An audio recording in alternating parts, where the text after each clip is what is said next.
We Happy Few is one of my most anticipated games after seeing it at E3 this past month. For those of you unaware, We Happy Few is a survival narrative that puts you in a time period during the 60s, in an alternate timeline where the Soviet Union and England were at war during World War III. The British government has issued a new drug called Joy, a little pill that takes away all your fears and worries and gives you a happy high.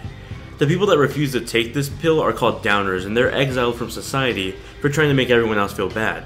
The character you play as is named Arthur Hastings, who works in an office censoring old newspaper articles that make people feel sad. One day he finds an article about him and his brother that brings back a lot of bad memories. This is when Arthur refuses to take his joy, and our story begins. Now, I've been playing the early access alpha for a few hours now, and well, it's definitely not in a fun playable state right now.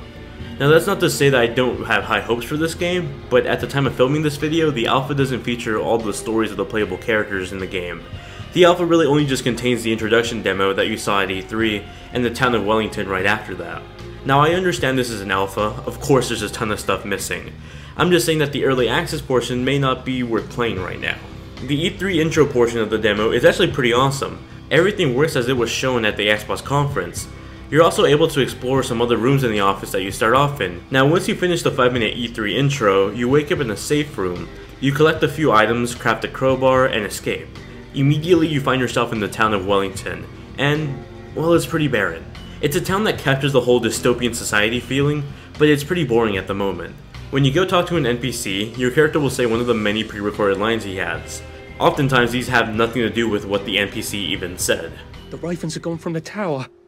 Don't tell anyone. Toys and tiny beds. Eat, drink and be merry, for tomorrow you may be in the Garden District.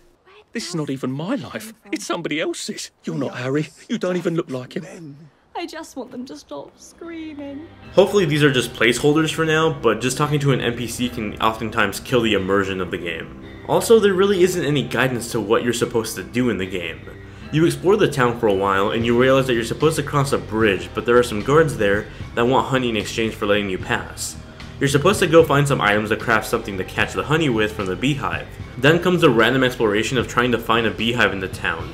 The bad thing is that the trees and beehives aren't marked on your map. It essentially becomes a big scavenger hunt with little to no help. Hopefully the developers will change this up for the final release, or I expect a lot of players to be turned off by this. Opening the game's menu, you'll be introduced to the crafting system, the inventory system, and the town map. The crafting system lets you build objects that you'll often need to proceed through the game. For example, you can craft a key lock opening tool that'll let you open locked doors and locked chests. These locked chests often contain key game items or just really cool bonuses for your character like food and water. Speaking of food and water, We Happy Few is a survival game at heart. You have to keep up with your hunger, your thirst, and your stamina or you'll die. You can refill your stamina by sleeping in a bed, you can tone down your hunger by eating some food, but sometimes you'll find contaminated food or poisoned food that'll make you sick if you eat it. In these situations, you'll probably end up with food poisoning, and you can take a pill to sort of heal that. As far as your thirst go, you can quench that by drinking water or juice, and you can find water pumps throughout the city to drink from. At least these are labeled on your map. At the beginning of the game, you also have the option to turn on permadeath, meaning that once you die for good, and you have to restart the game.